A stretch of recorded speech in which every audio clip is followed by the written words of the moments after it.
Today we are starting the chapter What is democracy and why democracy.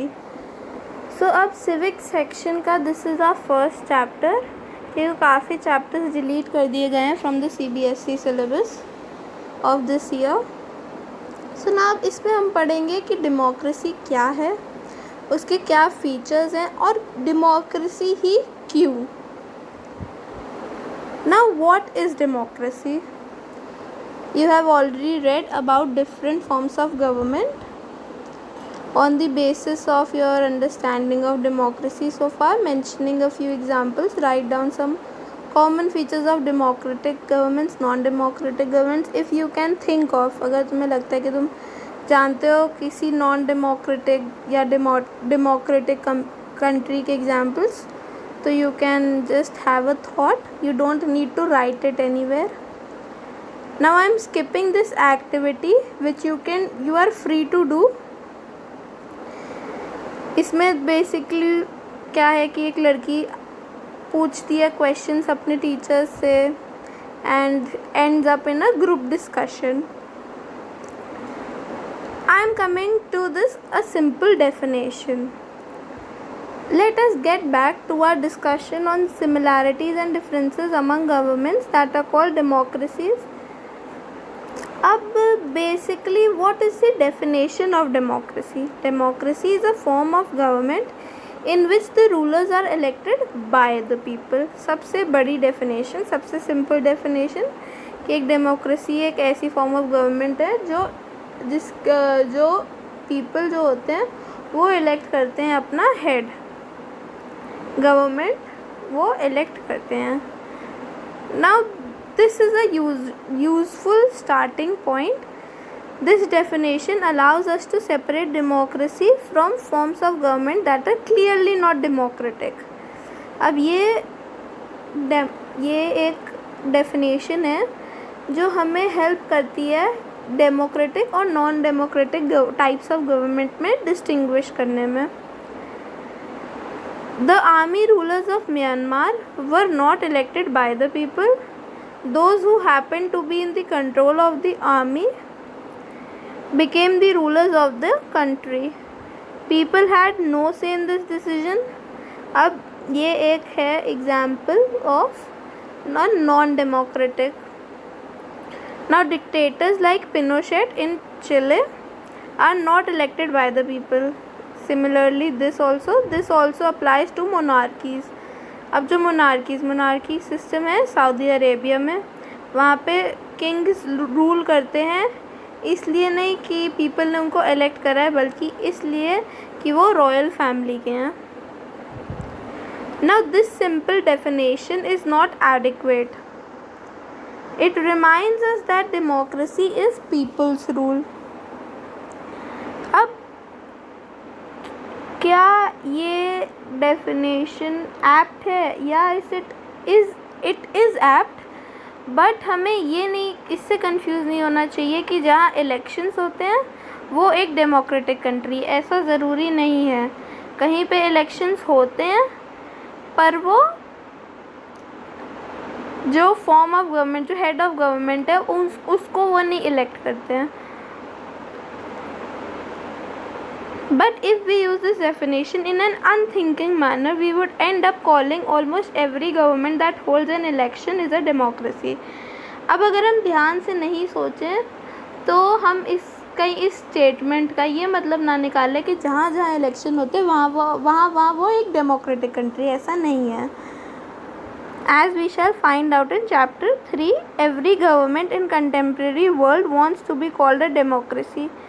अब हर country चाहती है कि वो एक डेमोक्रेटिक कंट्री बुलाई जाए, चाहे ऐसा ना हो रियल लाइफ में, मतलब रियलिटी में. This is why we need to carefully distinguish between a government that is a democracy and one that pretends to be one.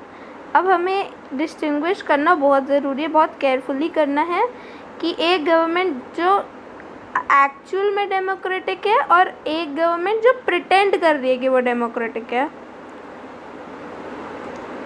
We can do so by understanding each word in this definition carefully and spelling out the features of a democratic government. Now this green box is very nice. Just read the points. Democracy gives every man the right to be his own oppressor.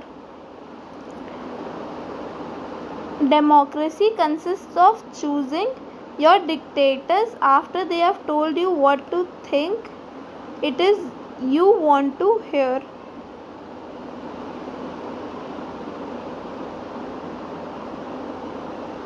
अब ये कुछ useful और good thoughts हैं जो बोला है किसी किसी भी रिनाउंस्ड सेलिब्रिटी या रिनाउंस्ड पर्सन ने कि democracy these are not related to the syllabus. You need not to write in the paper or it's just for your knowledge. It's just for you giving an idea, having an idea of what is democracy and what people think of that. Man's capacity for justice makes democracy possible, but man's inclination to injustice makes democracy necessary. Now this is really a good point कि justice के लिए democracy possible है. अगर एक man की capacity है justice के लिए तो वो डेमोक्रेसी को पॉसिबल बना सकता है. बट अगर उसकी इंक्लिनेशन है इनजस्टिस की तरफ तो डेमोक्रेसी तो ज़रूरी है. Democracy is a device that ensures we shall be governed no better than we deserve. Democracy ensure करती है कि हम लोग गवर्न करे जाएं उतना ही जितना हम लोग डिज़र्व करते हैं. All the ills of democracy can be cured by more democracy. अब जितने भी नेगेटिव चीज़ें हैं डेमोक्रेसी की वो किससे क्योर करी जा सकती है? By democracy only.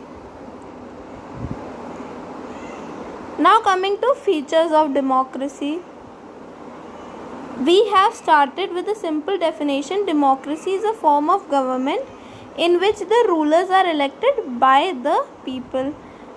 We elect the form of government.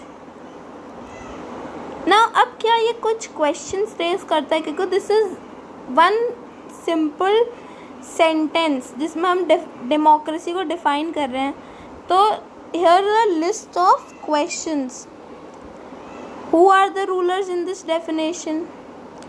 Which officials must be elected for any government to called a democracy? अब कौन से official elect होने चाहिए कि वो एक गवर्नमेंट डेमोक्रेसी बुला सकी जाए? कौन से रूलर्स की बात हो रही है? Which decisions must be taken by non-elected officials in a democracy? अब कौन से डिसीजन ऐसे हैं जो लेने चाहिए नॉन इलेक्टेड ऑफिशियल्स को? कौन से इलेक्शंस होते हैं जो डेमोक्रेटिक इलेक्शंस कहलाए जा सके? What conditions must be fulfilled for an election to be considered democratic? कौन कौन सी कंडीशंस हैं जो फुलफिल करी जा सके एक इलेक्शन को डेमोक्रेटिक करने के लिए? कौन से ऐसे लोग होते हैं जो अपने रूलर्स को इलेक्ट कर सकते हैं या खुद इलेक्ट हो सकते हैं? Should this include every citizen on equal basis? Can a democracy deny some citizens this right? क्या डेमोक्रेसी कुछ सिटीजन्स को डिनाई कर सकती है ये राइट? यस, कर सकती है. Like we know in India only the citizens of India have a right to vote. Now the fourth point, finally, what kind of form of government is a democracy? Can elected rulers do whatever they want in a democracy? Or must a democratic government function with some limits? क्या एक democracy जो मन में चाहे वो कर सकती है या उसके लिए कुछ लिमिट्स होनी चाहिए ताकि उसकी पावर का मिसयूज़ ना हो? Is it necessary for a democracy to respect some rights of the citizens? Yes, it is necessary for a democracy to respect rights of the citizens कि हमारे rights का वो respect करे. Now let us consider each of these questions with the help of some examples. अब हम हर एक question को एक एग्जाम्पल से समझेंगे. अब हम आते हैं पाकिस्तान की सिचुएशन इन 1999. मेजर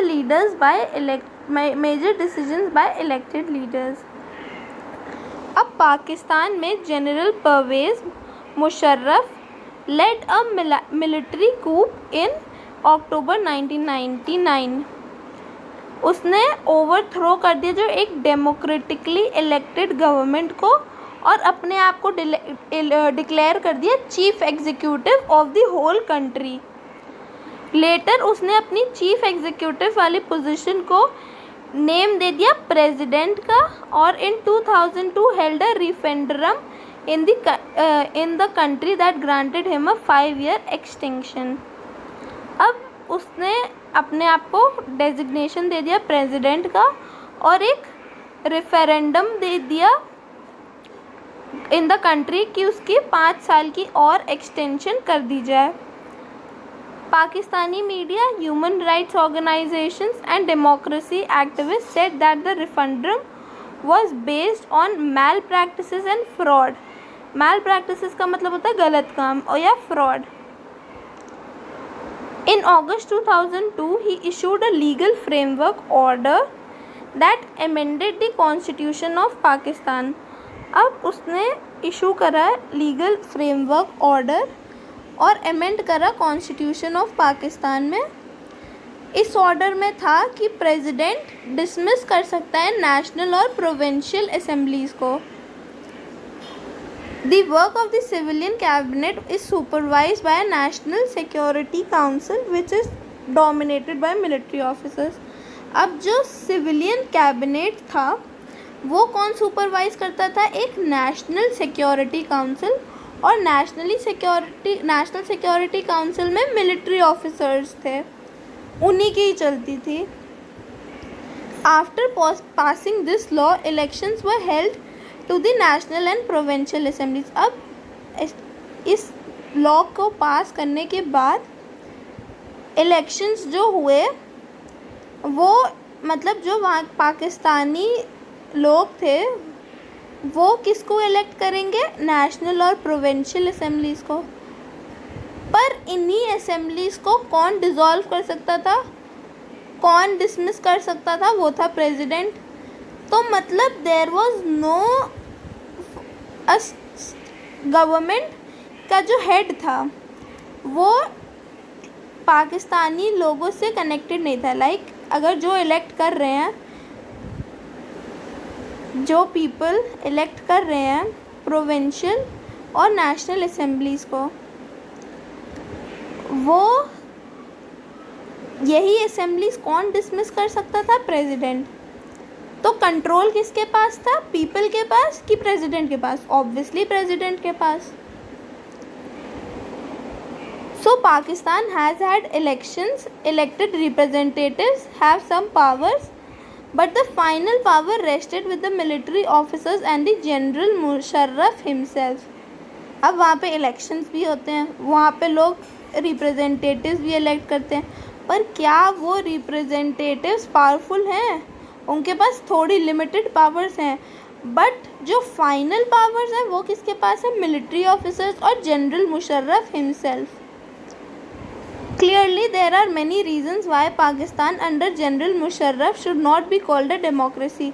अब यही reasons हैं कि एक पाकिस्तान को डेमोक्रेसी नहीं बुलाना चाहिए. But let us focus on one of these. Can we say that the rulers are elected by the people in Pakistan? अब क्या हम बोल सकते हैं कि जो रूलर्स हैं वो पाकिस्तान की पीपल ही इलेक्ट कर रही है? Not quite. क्योंकि थोड़ी सी तो वो इलेक्ट कर ही रही है ना. The national and the provincial assemblies तो वो कर रही है elect. But the final powers, जिसके पास फाइनल पावर्स है उसको वो इलेक्ट नहीं कर रही है. But those elected people may have elected their representative to the national and provincial assemblies, but those elected representatives were not only the rulers. They can not take the final decision, वो कोई final decisions नहीं ले सकते थे। और the power, जो final decisions ले सकती थी वो पावर किसके पास थी? आर्मी ऑफिशियल्स और जनरल मुशर्रफ के पास। And none of them were elected by the people. अब जिनके पास फाइनल पावर्स थी उनको तो पीपल ने इलेक्ट करा ही नहीं। This happens in many dictatorships and monarchies. अब ये चीज़ काफ़ी डिक्टेटरशिप और मोनार्की फॉर्म ऑफ गवर्नमेंट में होती है। They formally have an elected parliament and government, but the real power is with those who are not elected. अब दिखावे के लिए तो एक पार्लियामेंट और एक गवर्नमेंट है जो पीपल ने इलेक्ट करी है, बट रियल पावर किसके पास है? रियल पावर उनके पास है जिनको पीपल ने इलेक्ट करा ही नहीं।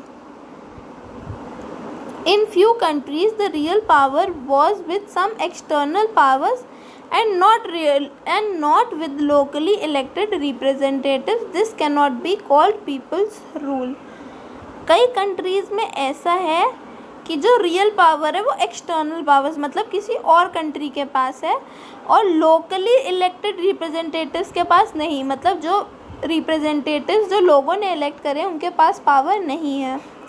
This gives us the first feature in a democracy. The final decision making power must rest with those elected by the people. अब डेमोक्रेसी में क्या होना चाहिए? Final power, decision making power उनके पास होनी चाहिए जो रिप्रेजेंटेटिव्स पीपल ने इलेक्ट करे हैं। Fair electoral competition. Free and fair electoral competition मतलब कि जब इलेक्शंस होते हैं तो जो इलेक्टोरल कंपटीशन जिस मोड से हम लोग इलेक्ट करते हैं अपने मेंबर्स वो फ्री और फेयर होना चाहिए। अब चाइना में इलेक्शंस तो हर 5 साल बाद होते हैं कंट्री के पार्लियामेंट के लिए, called क्वांगो Renmin Daibiao Dahui National People's Congress. The National People's Congress has the power to appoint the president of the country. अब ये जो कांग्रेस है नेशनल पीपल कांग्रेस, उसके पास क्या पावर है कि वो प्रेसिडेंट को अपॉइंट कर सके, और नियरली 3000 मेंबर इलेक्ट होते हैं फ्रॉम ऑल ओवर चाइना। अब some members are elected by the army. अब कुछ मेंबर होते हैं जो आर्मी इलेक्ट करती है। Before contesting elections, a candidate needs the approval of the Chinese Communist Party. अब कंटेस्ट इलेक्शन का कंटेस्ट मतलब कंपटीशन में आने से पहले जो कैंडिडेट जो इलेक्शन लड़ रहा है उसको किससे अप्रूवल चाहिए? चाइनीज़ कम्युनिस्ट पार्टी से। तो मतलब एक पार्टी आपके कैंडिडेट को अप्रूवल देगी तभी वो इलेक्शंस लड़ सकते हैं। Only those who are members of the Chinese Communist Party or 8 smaller parties allied to it were allowed to contest elections held in 2002 to 03. अब ये जो पार्टी है और इसकी जो और छोटी छोटी 8 स्मॉलर पार्टीज़ हैं जो इनसे जुड़ी हुई हैं, 2002 और 2003 का जो इलेक्शंस था उसमें था कि इन्हीं पार्टी के मेंबर्स सिर्फ इलेक्शंस लड़ सकते हैं। The government is always formed by the communist party. अब गवर्नमेंट जो होती है वो हमेशा कम्युनिस्ट पार्टी से ही बनती है। Since it's independence in 1930 Mexico holds elections after. ये तो हो गई हमारी चाइना की बात, क्योंकि वी कैन नॉट से दीज आर फ्री और फेयर इलेक्शंस, बिकॉज अगर दूसरी ऑपोजिशन साइड आएगी मतलब या कोई दूसरी पार्टी आएगी जिसके व्यूज़ नहीं मिलते हैं चाइना से या this particular Chinese communist party से, तो वो इलेक्शन लड़ ही नहीं सकता है, दूसरी गवर्नमेंट फॉर्म हो ही नहीं सकती है। वाई? बिकॉज जो कैंडिडेट है उसको उससे अप्रूवल चाहिए होता है। अब आते हैं हम लोग मेक्सिको के बाद। अब 1930 में मेक्सिको इंडिपेंडेंट हो गया था और वो हेल्ड करता है अपने इलेक्शंस हर 6 साल में प्रेसिडेंट के लिए। The country has never been under a military और अ डिक्टेटर्स रूल। अब ये कंट्री कभी भी मिलिट्री या डिक्टेटर रूल के अंडर नहीं रही है, but until 2000 every election was one by a party called PRI, Institutional Revolutionary Party. Opposition parties did not contest elections but never managed to win. Opposition parties did contest elections but never managed to win. अब after it's independence हमेशा एक ही government बनी है, वो किस party की थी? PRI की, called institutional revolutionary party. Institutional revolutionary party जो थी वही हर बार बनती थी और ऑपोजिशन हिस्सा तो लेते थे इलेक्शन में पर कभी जीत नहीं पाते थे. Opposition parties did contest elections but never managed to win. The PRI was known to use many dirty tricks to win elections. All those who were employed in government offices had to attend its party meetings. अब कोई भी जो government office में काम करता था उसको उसकी पार्टी मीटिंग भी अटेंड करनी पड़ती थी और ये लोग अपना जीतने के लिए डर्टी ट्रिक्स, मतलब जो लीगली सही नहीं है वो ट्रिक्स करके इलेक्शंस जीतते थे. Teachers of government school were used to force parents to vote for the PRI. अब जो टीचर्स भी थी गवर्नमेंट स्कूल में वो कहती थी कि इस पार्टी को ही वोट करा जाए, फोर्स करते थे पेरेंट्स को. Media largely ignore the activities of the opposition political parties except to criticise them. अब जो मीडिया थी वो activities of the opposition, just a second, इसमें ये मतलब है कि जो मीडिया थी वो सिर्फ क्रिटिसाइज़ करती थी ऑपोजिशन को और उनकी जो अच्छी एक्टिविटीज़ थी उनको इग्नोर करती थी. अब media is very essential to form public opinion. तो मीडिया अगर क्रिटिसाइज़ करेगी, सिर्फ क्रिटिसाइज़ करेगी ऑपोजिशन को, तो पीपल की जो पब्लिक ओपिनियन है वो भी वैसी ही फॉर्म होगी. Sometimes the polling booths were shifted from one place to another in the last minute, which made it difficult for people to cast their votes. अब पोलिंग बूथ्स की location change कर दी जाती थी. अगर आपको पता है कि आपके इस जगह से इतने वोट नहीं आने, किसी भी पॉलिटिकल लीडर को पता है, तो वो क्या करेगा कैंडिडेट, वो अगर उसके पास पावर होगी तो उसने जैसे अब गवर्नमेंट ऑफिसर्स भी उसी के अंडर थे तो वो कर देता था, उनको बोल देता कि ये इसकी लोकेशन चेंज कर दी जाए. उसकी लोकेशन चेंज करने से क्या आएगा, जो वोटर्स होंगे, जो नॉर्मल पीपल होंगे जो अपना वोट डालने जा रहे थे, अब उनको पता चला कि जो लोकेशन थी वो चेंज हो गई. अब वो नॉर्मल पीपल तो अपना काम वाम छोड़ के नहीं, यू कैन नॉट रोम कि यहाँ से नहीं यहाँ पे, तो it causes disturbance and chaos. The PRI spent a large sum of money in the campaign for its candidates.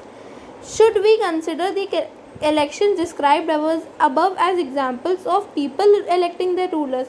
अब ये जितने भी 3 एग्जाम्पल्स थे, क्या हमें उससे लगता है कि वहाँ के पीपल इलेक्ट कर रहे हैं अपने रूलर्स को? Reading these examples, we get a sense that we cannot. No. There are many problems here. In China, the elections do not offer the people any serious choice. क्योंकि उनके पास ज़्यादा कोई choice ही नहीं है, वो ऑपोजिशन को तो आने ही नहीं देता, मतलब जो भी ऑपोजिट होता है नेशनल कम्युनिस्ट पार्टी के वो तो खड़ा ही नहीं हो पाता है. They have to choose the ruling party and the candidates approved by it. Can we call this a choice? No. In this Mexican example people seem to have a choice but in practice they had no choice. ऐसा लगता है कि उनके पास choice है कि वो दूसरे को कर सकते हैं, पर जब तक वो अपना सही से उनकी एक्टिविटी सबको पता चलती नहीं, जब तक वो पब्लिक ओपिनियन फॉर्म नहीं कर पाते, जब तक किसी का उनके पास वो नहीं है, सपोर्ट नहीं है, तो वो अभी नहीं जीत सकते. But there was no way the ruling party could be defeated even if the people were against it. These are not fair elections.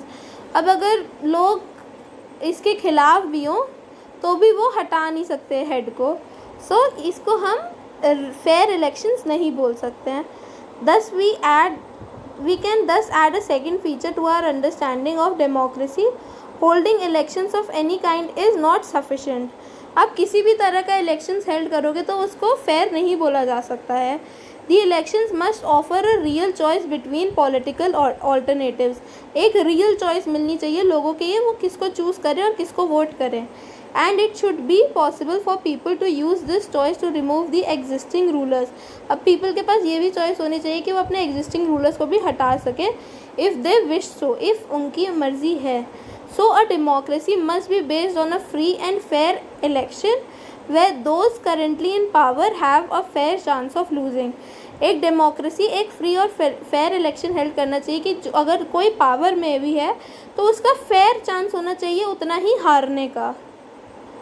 Now we shall find out more about democratic election in next chapter. Now we are doing till here only. We had covered much.